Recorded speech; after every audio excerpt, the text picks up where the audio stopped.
Bienvenidos a nuestra nueva casa. Aquí, mira, nada más es. Tenemos que poner una cosa para que no le pasa, ¿no? Mira, ahí están nuestros 3 hijos. Puerquiquis, Estrelliquis y Lizaro. Para chiquititis. Chiquitiquis.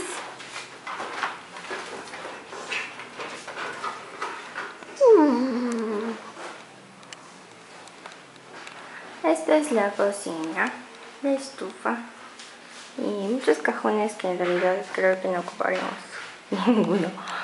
Vean, esos están altísimos, yo no los alcanzo.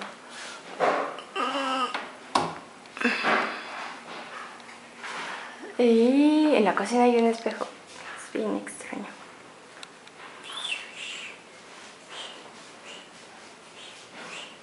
Apenas nos estamos mudando, apenas hoy.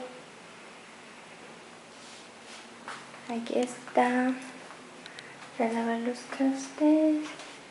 Y aquí hay un baño.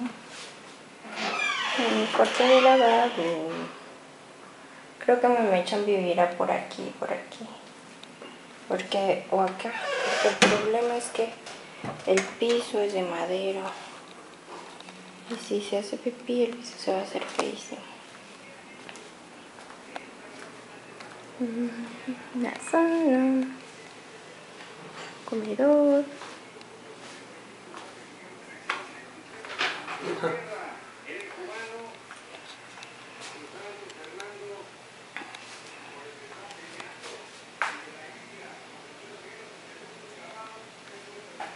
Oh, tampoco me voy a poner bien en el espejo.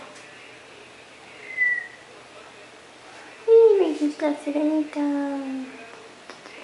Bajo el mar.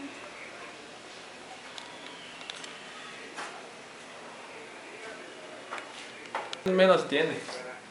Me gusta que el piso sea de... ¿Es de madera? Sí. Por eso no puede tejar, es mi vecina.